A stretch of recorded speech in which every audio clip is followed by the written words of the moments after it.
We're going to end our discussion of oceans with a look at how they affect climate and how they've grown or changed over the last 65 million years of history. So the last 65 million years of history geologically is known as the Cenozoic, and really you can look at that as the modern period. The Mesozoic ends, that with it go all of the dinosaurs, all of the giant marine reptiles that you associate with the dinosaur era, and we get into a more modern ocean for these last 65 million years. And this is the easiest era for us to study because there's far more rocks that are exposed. And so we can learn here about our recently ancient oceans by looking at rocks, and so incorporating geology this way.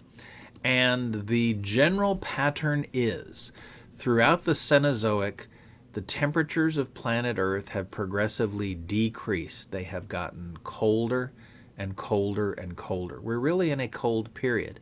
Now, I know we're very concerned now about global warming and increasing temperatures, but the last 65 million years of Earth history has been one of steadily decreasing temperatures. So this graph here has time on the x-axis from 0 today back to 65 million years ago, the start of the Cenozoic, and this is temperature in degrees Celsius, and you see that there's sort of a stable fluctuating area, an increase, and then a long, steady decrease as these different things happen.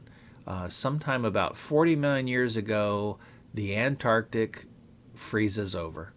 We're used to thinking of that today as a frigid wasteland covered with ice. It hasn't always been that way, but it's been that way the last 40 million years, and that's caused by ocean conditions.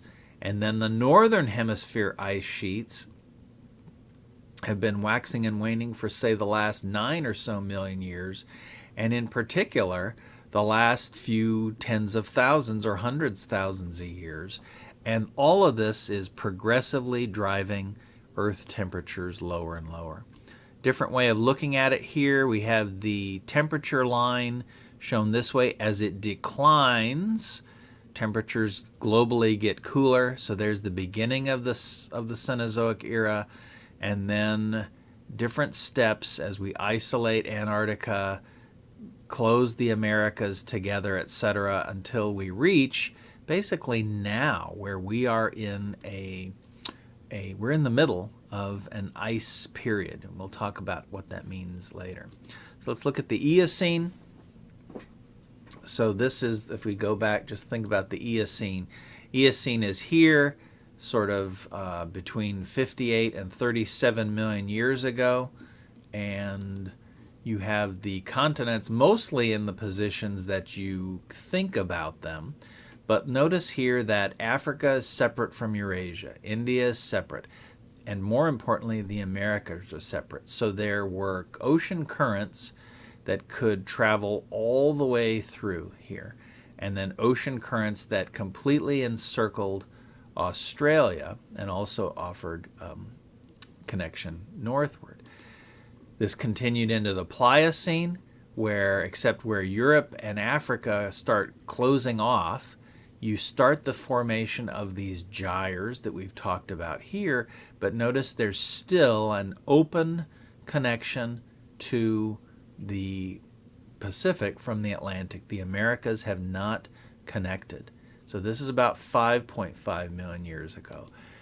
In a couple million year period between tectonic activity and volcanic consequence of that, you get the closure of the Isthmus of Panama, the connection of the two Americas, and ocean currents can no longer travel through.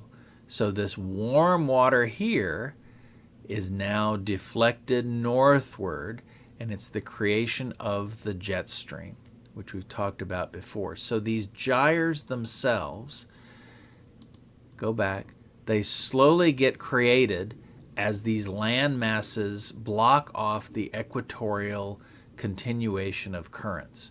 And so these the gyres of the Pacific were created first, and then these Atlantic ones followed afterwards as we close this off.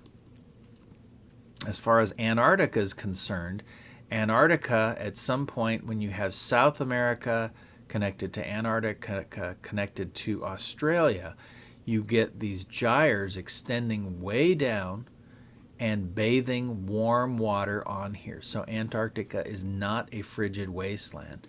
As soon as we get tectonic separation, as South America separates from Antarctica and Australia separates from Antarctica, instead of having these currents constantly deflected coming this way, the water just spirals around and around and around and stays cold and gets colder, and ice starts growing and continues growing, and we create the great Antarctic ice sheets, which, as you see, going all the way back here, was the start of this huge drop in temperatures over the last 40 million years. So a tectonic event creates an oceanographic current change, which creates a global climatic change. Let's look back up here at this area, this Gulf coastal plain. So we live in the North America here, but the southern part of our country, this Gulf area, let's look at it. And the record that we see geologically from this is that once this is closed, this connection that allowed ocean water to sort of go between the two Americas, we get deposition of layer after layer after layer of rocks on our coast. It's actually very much responsible for a huge amount of our oil and gas business. So again, our pre-Gulf Stream current, it was very weak and moderate. Most of the hot water is sent this way. And then once this is closed, the majority of this warm water moves north. Interesting. So these are just a couple of examples of how, again, tectonics affects oceans, principally currents, which then affects climates. And the primary example of this is going to be the Pleistocene glaciation. So the most recent period or time segment for us about 2 million years ago and ended about 10,000 years ago. We see the growth of widespread, huge glaciers that covered large portions.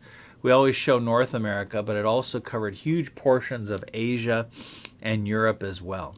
Again, tectonics is a primary mover for this. If you move continents to poles, raise mountains, etc., we already saw how the isolation of Antarctica allowed for this to happen. But also we need to talk about astronomical effects, the so-called Milankovitch cycles. And the simplest one to explain is the orbital effect. The Earth's orbit varies from a rough circle over time to a huge oval. And so slowly, over 100,000 years, as it says, our orbit around the sun goes from a wide, expansive oval to a circle. When it has this large oval shape, we are alternately, we have periods where we are closer to the sun, but we also have periods where we are farthest from the sun. Farther from the sun by, again, many thousands and thousands of miles, the colder it is, and it's going to favor glaciation. So if you have a situation where continents are getting isolated anyway by tectonics, and they're going to cool down, and if this happens to coincide with one of these time periods where the Earth is farther, you're going to flip the switch and start one of these ice ages. There are other factors, the tilt of the Earth's axis. So you probably remember your globes in your school. They always had the Earth, and it was never sort of directly north, south, up, and down. It was always tilted. They typically tilted about 20 degrees, which is what we're used to. But there are times over a 41,000 year cycle where our tilt goes as far as 24.5 degrees. When that happens, the northernmost latitudes are farther from the sun. They receive far fewer solar radiation, and so it's colder. So again, the same thing. Imagine having this factor lining up with this orbital factor, lining up with perhaps one of these tectonic factors. And Earth's history is a summation of this. We have our place in space, which changes our things like our orbital eccentricity, our tilt. There's also the wobble, which is the less important factor here. But all of these things together, plus the tectonic activity, act to either turn the switch on or off as to whether we're going to grow ice. Well, we happen to live in a most recent time period where glaciers are on, off, on, off, on, off, on, off. So if you look at this diagram, here's time here, oldest at the bottom, youngest at the top. We have these different pulses of glaciers, and they've named them after the states where they're best represented. So the Nebraskan, the Kansan, the Illinoisan, and us, the Wisconsinen, here. And then interglacials are shown in this red area or orangish area, pre-Nebraskan, Sangma, and we live, so there's 10,000. We live in the last interglacial. So we are simply living in a only temporary warm period. We are definitely on our way towards another ice age at some point. It's going to happen. It's happened in the most recent past over and over and over again. And there's many ways to look at this, but the best way, as I'm going to talk about in our last lecture here, is to go back to the oceans and look at the skeletons of these little zooplankton creatures. We introduced these in the pelagic life section, but they're very interesting because their skeletons are made of a substance that allows us to plot ancient temperatures as either warm or cold, and we can get it down to degrees, and what we see is that temperature has never been constant. It's gone to warm conditions, warm, cold, warm, cold, warm, cold, warm, cold, repeatedly. Climate is cyclical, and our concern for global warming right now is actually whether or not, it's not whether global warming will happen. It has happened many times in the past. It's going to continue to happen, but are humans driving this faster and perhaps farther than the previous natural swings of this? So then finally, in summary, just to say this, convection currents in the lithosphere move the continents. That's plate tectonics. When those continents change position, they will deflect ocean currents, and it's going to change both the salinity and the temperature, and then ultimately the climate. Currently, to sort of bring this home, we are in an interglacial because our tilt is pretty far, and it's only going to get worse. So we're going to get much, much warmer, but it's going to then get much colder.